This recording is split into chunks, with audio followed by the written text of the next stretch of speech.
PSG, dos 4 jogos de Ligue 1 que fez neste ano, ganhou apenas um. Né? Vem de um tropeço neste fim de semana, sofrendo gol no último lance da partida contra o Stade Reims. 1-1, gol de Neymar e expulsão de Verratti. Só que ali os 4 resultados na Liga, né? Só que o LAN também empatou, né? Então o PSG mantém a vantagem de 3 pontos na liderança da Ligue 1. Não é uma senhora vantagem, mas ainda é uma vantagem do PSG. O Bayern está com uma situação um pouco mais apertada na Bundesliga, né? Desde o retorno da competição, entrou em campo 3 vezes. E aí a gente vê aí a situação da tabela primeiro. 1 ponto de vantagem para cima do Union Berlim, que venceu do Hertha nessa rodada, e 3 pontos para o 5º colocado, que é o Freiburg, né? 3 pontos para sair da zona de classificação para a Liga dos Campeões. O Bayern vem de um empate em 1-1, né? Então, vantagem de 3 pontos para o 5º colocado, de 1 ponto apenas para o time que está na 2ª posição, para a Union Berlim. Eu ia falar um pouco primeiro do PSG, Marcelo, Tati. Existe algo para além do que está acontecendo, para além da impressão de que é um PSG que volta e meia, inevitavelmente, em algum momento da temporada, começa a levar a Ligue 1 nas coxas, porque tem no subconsciente que é só se esforçar um pouquinho aqui e acolá que vai ganhar? Tem algo para além disso? Ou isso já explica? Eu acho que tem o fato de não conseguir jogar porque não tem no elenco com 3 zagueiros, porque foi o que mais deu certo no início da temporada. É um time completamente desajustado quando você tem esses 3 lá na frente, que são ótimos, mas que em poucos momentos juntos eles jogaram como um time, como um trio mesmo, e acho que esses poucos momentos foram nos primeiros meses dessa temporada, e que sem a bola são 3 a menos, praticamente 2 a menos, porque o Neymar é quem mais ajuda, Messi e Mbappé não. Isso você vê um time dos anos 80, que se defende com 8, com 7 jogadores, e nesse contexto, porque isso não vai mudar, jogar no 3-4-3 é muito melhor, porque você tem mais segurança perto da sua área com 3 zagueiros e você tem 4 jogadores um pouco mais à frente, não 3 jogadores um pouco mais à frente. Você avança um pouco seus alas, você tem 2 caras no meio, então você bloqueia os adversários um pouco mais longe da sua área, você fica um pouco mais propício a recuperar a bola. Tirando tudo isso de postura, e eu acho que é o principal, podia ser qualquer desenho tático que fosse. Se você tem uma boa postura, você corrige esses problemas, mas esses problemas não vão ser corrigidos. É um time para 4-3-3, para 3-4-3.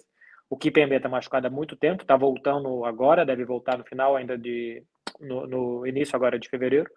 E o Skriniar parece que está para chegar da Inter de Milão. Estão chegando num acordo de 20 milhões de euros e chegaria já agora ao Paris Saint-Germain, jogador da Inter de Milão.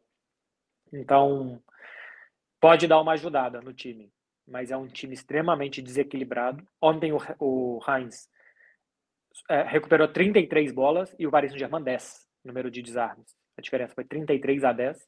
O Paris Saint-Germain permitiu 24 cruzamentos e 17 finalizações, 11 de dentro da área. É um time de papel sem a bola, é um time completamente de papel. É mole, é flexível, dá para dobrar, dá para rasgar, se molhar, estraga. É um time de papel sem a bola. E com a bola depende da inspiração dos 3. Ontem o Messi teve a sua pior nota na história do SofaScore, que para mim é um bom parâmetro. O SofaScore é bastante confiável e tem bons argumentos. Teve a pior nota que ele já teve. Fraco, lento, desconectado, impreciso. Ele está em outro mundo. Parece que ele não voltou ainda. Não sei nem se vai voltar, mas não voltou ainda do Qatar. E o Mbappé mal também. Neymar foi disparado o melhor dos 3. Então, você junta tudo isso, Fred. Não é só a postura. É um time que não rouba, é um time que não morde, é um time que não agride, é um time que o meio não conecta com os atacantes, que os atacantes não voltam, não se reconectam com o resto do time. Existem 2 PSGs. Um do meio para trás, que não é bom, e um do meio para frente que pode ser bom, ou um só do ataque que pode ser bom, mas que não é, porque dificilmente os 3 estão funcionando na mesma sintonia. E Ô, tem... Tati, fala. Não, vai, Fred, pergunta aí. Não, então, só para você adicionar no ponto que você ia fazer, ou pode ser a mesma coisa, é curioso a gente olhar para isso e, ao mesmo tempo, ver que o Sérgio Ramos já tem mais do que o dobro de jogos que ele fez pelo PSG na temporada passada. Então, em teoria, ele deveria ter melhorado em algum grau esse sistema defensivo, né? Mas não sei se os melhores anos do Ramos já foram. Já foram, né? Eu tava dando uma olhada, principalmente nos gols sofridos pelo PSG, e eu acho que tudo que o Beckler falou é verdade, e eu ainda adicionaria o momento dos jogadores, principalmente da linha defensiva. O Marquinhos, essa temporada, tá bastante abaixo do que a gente se acostumou a ver do Marquinhos, e nos últimos jogos, eu acho que ainda mais. O Sérgio Ramos é um cara que, para jogar na linha de 3 zagueiros, ele funciona, mas para jogar com 2 zagueiros, ele já não funciona, porque ele é muito lento. Assim, hoje o Sérgio Ramos é muito lento, lá atrás o Sérgio Ramos não foi, mas hoje, um cara, quantos anos ele tá? 36, 37? 36. Já não se pode exigir que o Sérgio Ramos seja o zagueiro rápido do PSG, porque ele não vai ser. Então, num sistema com 3 zagueiros, ele funciona muito bem, porque ele ainda é o cara que corta, é o cara que tem o tempo da bola, o tempo de ir no adversário para tirar a bola. Ele faz isso muito bem. O problema é que, faltando essa terceira pata do trio defensivo, fica muito complicado querer que o Sérgio Ramos chegue ao nível que um dia ele foi. Ele já não é mais esse cara. E aí eu acho que também entra o ponto do que o Marcelo falava, de que como os 3 lá na frente, a gente não tá vendo o melhor Mbappé, o Messi ainda não voltou, o Neymar tem dia que ele tá aí, tem dia que ele não tá. E aí a gente vê, por exemplo, o Verratti, que é uma segurança do meio de campo do PSG, ontem foi expulso.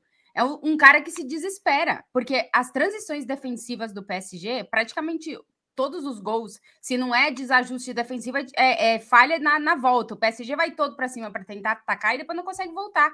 E aí os clubes franceses, que geralmente contam com jogadores muito rápidos, jogadores muito jovens no ataque, acabam conseguindo fazer gol nesse PSG.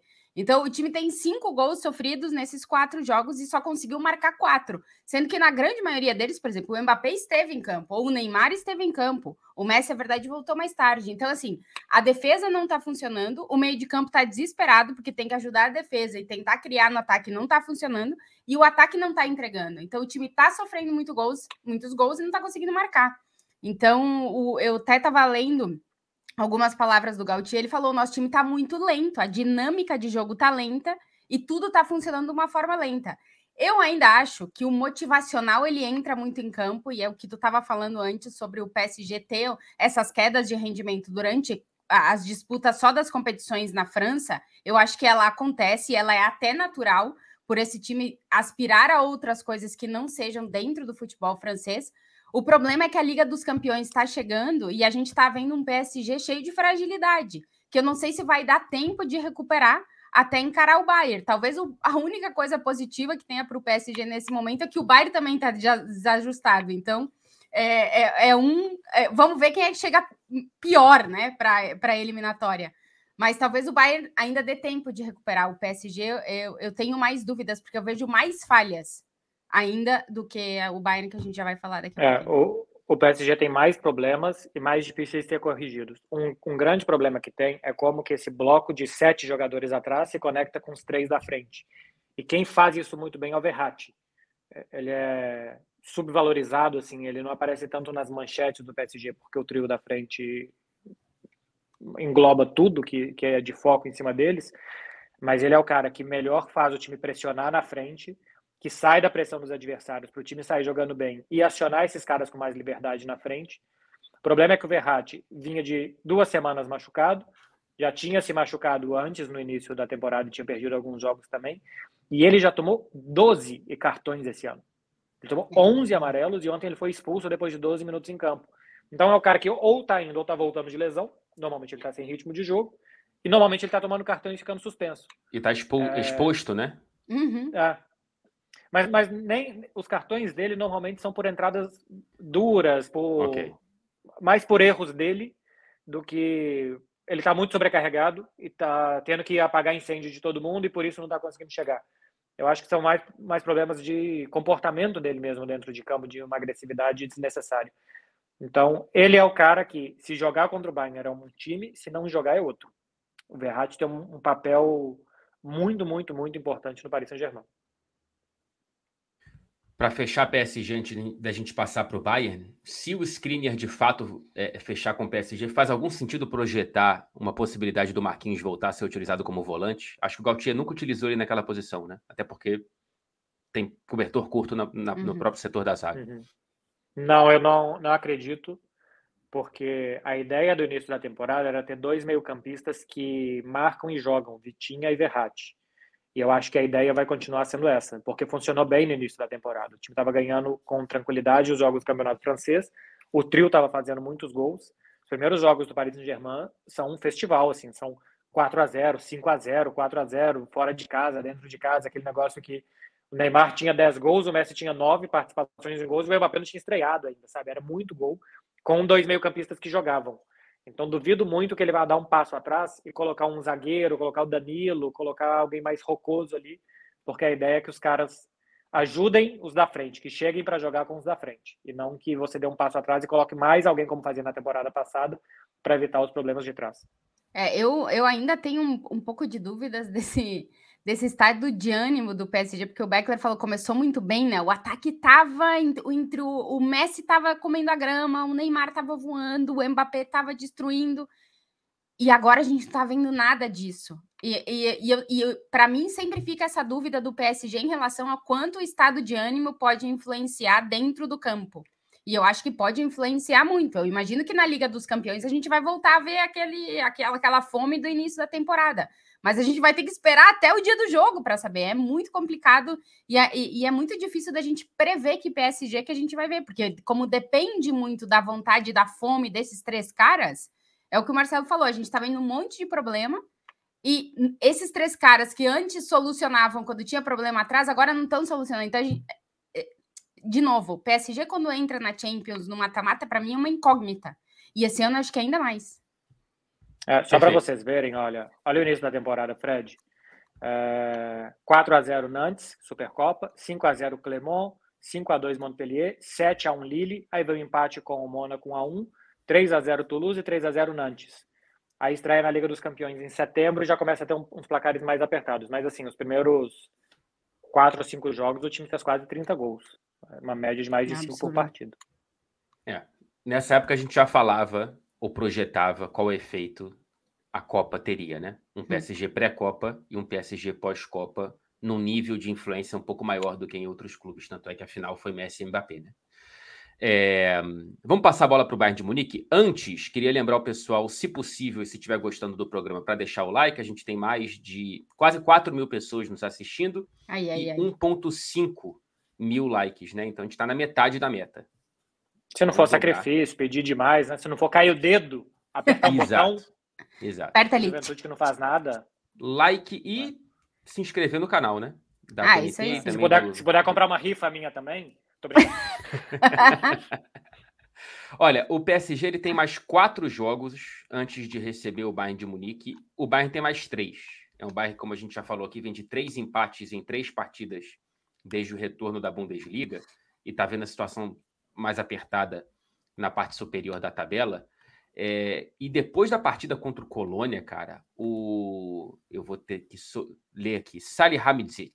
Eu lembro dele jogando bola, mas nunca soube pronunciar o nome dele. Diretor esportivo do Bayern, ele falou em desmanchar o time, sobrou até para o Gnabry, que tinha ido para um evento, um desfile de moda em Paris no dia anterior, e o diretor ele deu uma bronca no Gnabry, que folga para descansar, não é para você ficar fazendo esse tipo de coisa. Enfim, a impressão que eu tenho é que o Bayern, por ganhar tanto dentro de casa, são 10 títulos consecutivos, lembremos, qualquer ameaça de problema vira tempestade.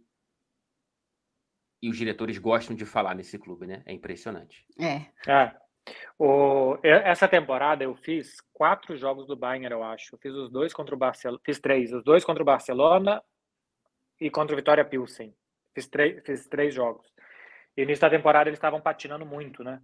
Então, como eles são muito abertos a falar, eu entrevistei o técnico, o Gilles Nagelsmann, 6 vezes, na prévia e pós, todos os jogos. Então, já era uma coisa que meio assim... Você lembra que eu te perguntei na semana passada sobre não sei o quê e tal? Os jogos foram muito seguidinhos, né? Então, assim, foram semanas de Bayern de Munique.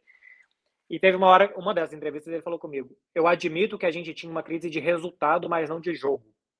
A gente jogava bem e não tinha resultado. E, de fato, estava sendo assim. O time estava tropeçando aqui e ali, mas, assim, perderam ou empataram um jogo lá contra o Borussia Mönchengladbach no início do jogo, do ano, que o Sommer, inclusive, que eles compraram, né? Porque é isso que o Bayern de Munique faz, quando tem alguém que está atrapalhando eles vão lá e compram um cara. Que ele fez a melhor atuação que eu já vi um goleiro fazer. Ele pegou 7 gols. Tinham 7 gols que ele evitou. Então, era um jogo que podia ser tranquilamente um 4-1 e foi 1-0 para os caras, para os outros. Então, e não é o que está acontecendo agora. O Bayern de Munique mal tem finalizado, salvou o empate contra o Colônia com o golaço do Kimmich no último lance, jogou agora contra o Frankfurt, começou bem e parou. Os pontas estão extremamente mal.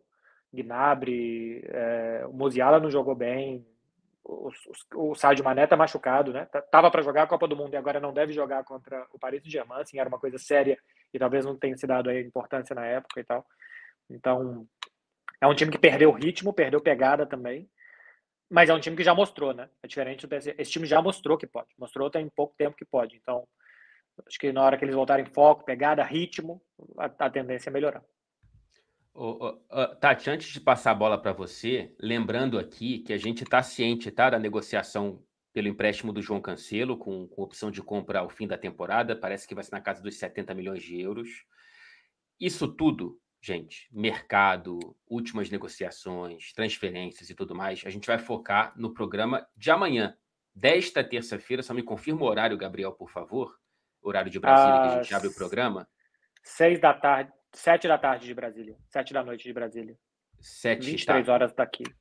Perfeito. Então, às 7 horas da noite, horário de Brasília, a gente abre o nosso programa nesta terça-feira, que é o último dia, quando a janela fecha, né? Aqui. Então, a gente vai estar no ar na última hora de janela de transferências, trazendo tudo o que aconteceu, tudo que pode acontecer ainda nessa hora final e, evidentemente, falaremos desse choque que é, né? Essa notícia do João Cancelo a caminho do Bayern de Munique. E é um cara que, enfim, se não se machucar e se isso se concretizar, vai estar em campo, inevitavelmente, contra o Paris Saint-Germain pela Liga dos Campeões, é o que tudo indica, né? Um cara que chega para ser titular.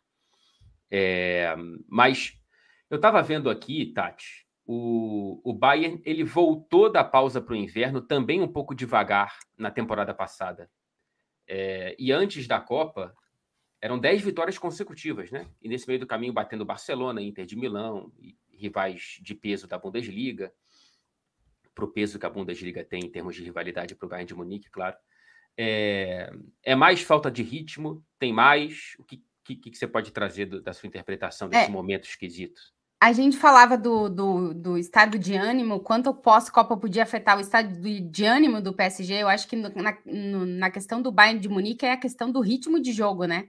Porque todos os clubes ficaram entre pausa, Copa do Mundo e retorno, ficaram 1 mês e meio, sem estarem juntos, sem ter a dinâmica de jogo, alguns jogadores sem jogarem, né? Porque os que não foram para a Copa do Mundo, que saíram muito cedo e tal. O Bayern ficou quase 2 meses e meio. O Bayern, assim, ainda tu acrescenta mais um tempo em cima. Então, já é um clube que tem uma parada maior no final do ano, e eu acho que demora um pouquinho a engrenar. Mas como geralmente tem essa gordura da Bundesliga, a gente vê que o Bayern um pouco queima ela em janeiro, né? Quando dá para dar essa queimada, até voltar ao ritmo. Só que agora tá voltando e vai voltar mais rápido, né? Porque volta a Bundesliga, que já voltou um pouquinho mais tarde. Aí volta a Bundesliga, aí agora já tem a Champions e tal. Então vai ter que engrenar mais rápido. E a gordura que tinha já queimou. Assim, 3 empates consecutivos, queimou toda a gordura que tinha. Então, a gente tá falando de um time que só perdeu um jogo na temporada e a gente já tá falando de crise, de mau momento, de cadê o Bayern. Mas o diretor esportivo foi falar de trocar que assim, o nível time, da assim, exigência não é a gente, né? do Bayern de Munique dentro da Bundesliga é um troço muito louco, assim, porque o Beckler sempre fala que o Bayern e o PSG só podem perder os campeonatos, né? Mas eu acho que o Bayern é pior do que perder. O Bayern, assim, é obrigação ganhar a Bundesliga. Assim, tem que ganhar a Bundesliga. E se começa a tropeçar na Bundesliga, já vai terminar a temporada. É crise, entendeu? Lembrando, 27 jogos, perdeu 1, tá, gente? Assim, é bizarro o negócio. A exigência é absurda. E eu ainda acho que, assim, em termos de jogo, eu acho que o Bayern, se fisicamente o time não tá com ritmo, afeta o jogo do Bayern de Munique. Porque o Bayern de Munique é um time que precisa desse físico. É um time que joga muito rápido, que tem transições rápidas, que toca muito rápido a bola. Então precisa estar fisicamente bem, e eu acho que está sim sendo afetado por todo esse tempo que ficou sem jogar. E o outro ponto para mim do Bayern é o Mané, porque era o cara que chegava lá no início da temporada para fazer a diferença nesse Bayern de Munique, se lesionou ainda antes da Copa do Mundo, agora tá voltando aos treinamentos, vamos ver se ele chega para esse jogo, mas é um Bayern estranho, porque é um Bayern que a gente não viu antes, não tem mais esse 9, é um time que todo mundo agora tem que colocar gol em cima da mesa para poder resolver o problema de não ter um 9, e quando esses caras não estão, como a gente viu lá no início da temporada, Musiala voando, Sané, Miller fazendo gol e tal, quando esses caras não aparecem, que em teoria não teria que ser o trabalho deles, tá respondendo com gol, teria que ter um 9 para estar fazendo isso, mas já não tem, é muita coisa mudando no Bayern de Munique essa temporada. Então, eu ainda acho que o problema, para mim, o PSG tem mais problemas para resolver até o jogo da Champions, e o Bayern, eu acho que se encontrar o ritmo e conseguir recuperar pelo menos um pouquinho o Mané, talvez o Bayern consiga entrar no jogo da Champions com uma cara mais competitiva do que a gente está vendo nesse momento. Mas também é um Bayern com dúvidas. Assim, a gente tem uma eliminatória de Champions com 2 times por motivos diferentes, mas que estão gerando dúvidas. Dentro de cada universo, repito, o Bayern tem uma derrota em 27 jogos na temporada, mas para o Bayern de Munique empatar 3 jogos na Bundesliga é queimar a gordura que tinha acumulado lá no começo. Então, eu ainda acho que o PSG tem mais dúvidas para mim do que o Bayern de Munique, mas também não sei até que ponto o Bayern vai conseguir encontrar esse ritmo e tentar recuperar o Mané para o jogo de ida, talvez só para o jogo de volta. Então, realmente, a situação do Bayern é complicada, mas eu acho que não acredito que ainda não esteja no ponto da crise. Mas Alemanha. O Bayern tem usado o Choupo-Moting, né, de referência. Eu acho que mais porque o time está viciado em ter alguém ali do que pelo que ele oferece. Se você for pegar, a temporada dele é até boa. Deixa eu ver aqui quantos gols ele tem. Ele tem um número bom de gols na temporada. Tem 12 gols. 7 pela Bundesliga, 3 na Liga dos Campeões, 2 na Copa da Alemanha. Se você pega para ver o perfil dos gols que ele está fazendo, a característica dos gols que ele está fazendo, ele dificilmente faz o primeiro gol. Ele é um cara que depois que alguém já abriu a lata, que alguém já fez o trabalho mais sujo, 3-0 o terceiro gol do Choupo-Moting, ele guarda dele. 2-0, um gol no minuto 90. É o Choupo-Moting, ele não deixa passar em mão. Então parece que é um cara que está sempre ali, sempre presente, mas na verdade os outros estão fazendo muito mais e dão a sensação de que ele, pelos números serem bons, de que ele está ajudando muito. Eu acho que simplesmente o fato de ter uma referência para um clube que é viciadíssimo em um 9, o 9 é a posição estrela do Bayern de Munique. Tem times, o Manchester United é o 7 e que faz função de 7 mesmo, um cara atacante pelo lado do campo. O Barcelona, o 10 é o número e é a função. No Bayern de Munique é o 9. É um clube feito para um 9 e que, como perdeu um cara que fazia 50 gols, tentou rodar os caras ali, colocar o Mané, colocar o Gnabry, colocar Musiala e tal, não deu. E colocar o Choupo-Moting só para ocupar o espaço. Porque os outros é que tem que aparecer muito mais do que ele. E ele faz uma porrada de gol já depois, ó. Contra Schalke, marcou 2-0 no minuto 90. Contra o Hertha, fez 2 gols, o último dele no finalzinho. Contra a Inter, fez o segundo gol. Contra o Mainz, fez um gol, que não foi o primeiro. Quase todos os gols. Contra o Barcelona, fez o terceiro, fez o segundo. Quase todos os gols dele são assim. Então, não é o 9 dos sonhos. E eu acho que eles não vão ter o 9 dos sonhos que eles queriam, que é o Harry Kane.